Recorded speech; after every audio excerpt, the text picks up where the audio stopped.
क्या बात करना है। देखिए कल हमारे को गाना के प्रीमियर करे तनी जब बनारस में आप सबके हिट मशीन जी के जौना के नाम हो ललका टी शर्टवा जौन हम अभी पहनले बनी ललका टी शर्टवा। ये हमारे इधर हैं पंकज भैया, दिख नहीं रहे कहाँ हैं, देखिए बोलिए। पंकज भैया हैं ये हम सबके बड़े भाई हैं, इनका बहुत आशीर्वाद मिलता है हम लोगों को। कल हम लोग धमाका करने वाले हैं नहीं भैया? कल से बाजार गर्म हो जी, चिंता नहीं के करेंगे आप सबके।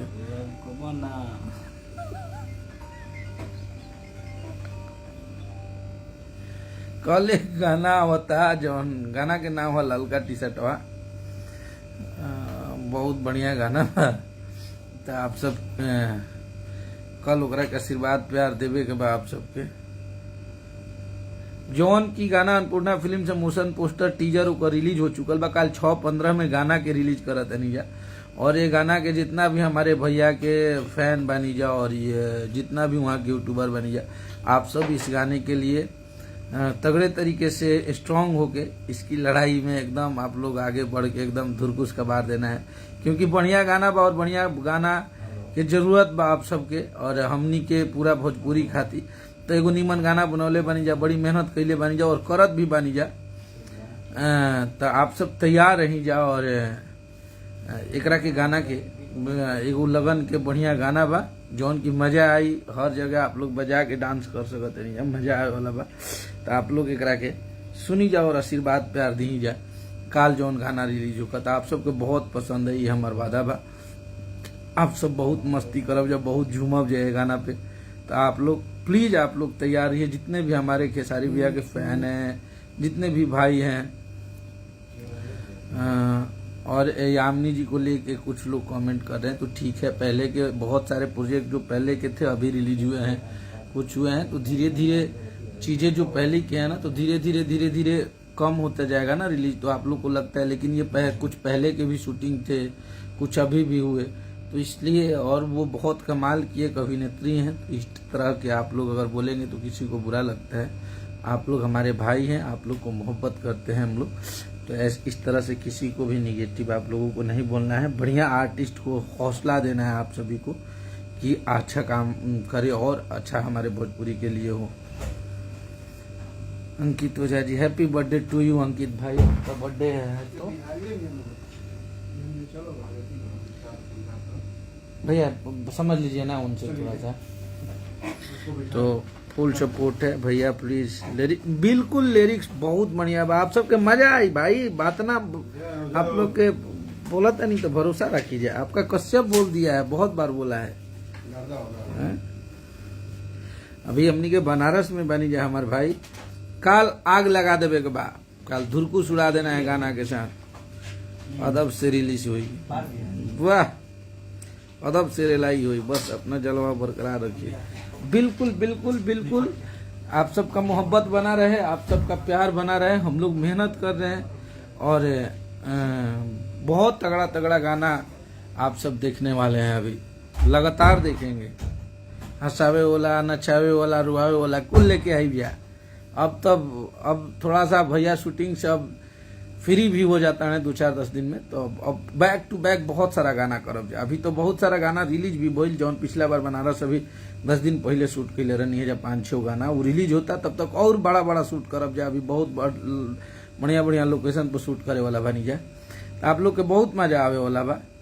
बस आप लोग धैर्य रखिए। आप लोग के परेशानी के हमनी के समझता नहीं जाके बहुत कम गाना आयल है, और इससे आप लोग के थोड़ा सा ई लागत है कि हमनी के कम आप लोग इंटरटेन करा पावत नहीं जा, और आप लोग को थोड़ा सा कुछ देखे और सुने के मिल जाता।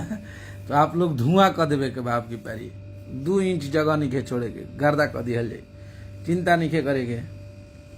आप लोग जैसा जिसके साथ भाई हो, जिसको मोहब्बत करने वाले इतने लोग हों, खेसारी लाल यादव को कोई पराजित कर सकता है? जब ले आए हैं तब ले नंबर 1 पे इसी तरह बरकरार थे, हैं और रहेंगे। जब तनके सी इंसान शांत होता है तो समझ लीजिए कि आगे एकदम आंधी तूफान आने वाला है। तो काल हमनी के शो भी बा बक्सर जिला और रोहतास जिला के बॉर्डर पे, और या हमार गांव भी हटे जहां में काल सुबह मेदिनीपुर, ओया हमनी के काल प्रोग्राम में आवत नहीं सन।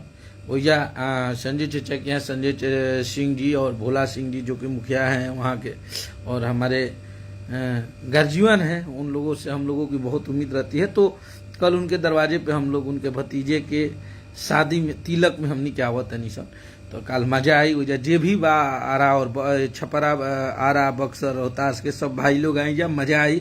ग्रैंड एकदम तगड़ा तरीका का इवेंट शो बा हो जा। कल दिन में गाना लॉन्चिंग बा और रात को हो जा शो बा, तो आप लोग जरूर आई जा उस शो के आनंद लेवे खातिर।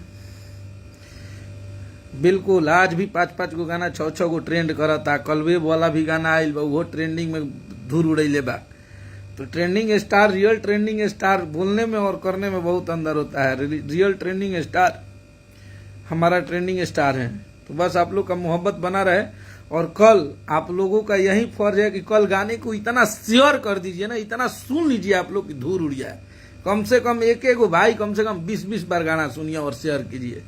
बढ़िया गाना बा, आप सबके मजा आई, बजा के आप सब झूमब जा। फिर ओकर बाद तो बहुत सारा आप सब देखे वाला बनी जा। अभी बिल्कुल वेब म्यूजिक वाला गाना हमारे गुरुदेव, हमारे आदरणीय बड़े भाई प्यारेलाल कवि जी का लिखा हुआ है, और बहुत बढ़िया गाना बा, मिजाजी गाना बा, भैया की स्टाइल में बा। तो आप सबको वो गाना बहुत अच्छा लागत हुई। बढ़िया बढ़िया गाना वादा किले बनी, आप सब निश्चित रहे जब बढ़िया बढ़िया गाना लेके आए, जब बढ़िया बढ़िया म्यूजिक रही, बढ़िया बढ़िया शूट करब जा प्रॉपर तरीका के, बहुत बढ़िया बढ़िया लोकेशन पर बड़ा बड़ा जगह पे शूट करब जा अब की पारी। तो आप लोग बस तैयार रही जा गर्दा करे खातिर। आप अपना हिट मशीन के संगे अभी ऐसा निशन गाना होता कि दिमाग एकदम हिल जाई, कहाँ ले निकली कहाँ जाई बुझेबे ना करी। बहुत तगड़ा तगड़ा गाना आ रहा है अभी, बैक टू बैक रोज भैया गाना गावत है जहाँ शूटिंग होता हो जा।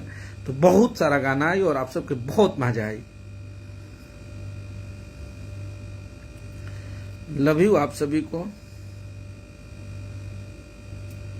बिल्कुल सुमन सरकार जी, बिल्कुल लिरिक्स पे और म्यूजिक पे। खैर हमारे जो भी भाई बा लोग सबके पता बा कि 8-9 महीना से हम बड़ी परेशान रही है। काम करे वाला आदमी है या, और बहुत ज्यादा केस कोर्ट देख लेनी है।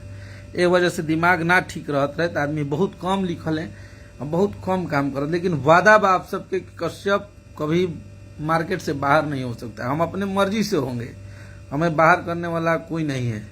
और आपका भाई कभी भी लिखेगा तो जितने लोग लिख रहे हैं उससे बेहतर ही लिख के लाएगा आप लोग के लिए। तो बस आप लोग का मोहब्बत बना रहे, ये हमारा घमंड नहीं है, आप सबका प्यार है। आप सब हमारे गीत को उतना प्यार देते हैं, इसलिए मैं इस प्यार को घमंड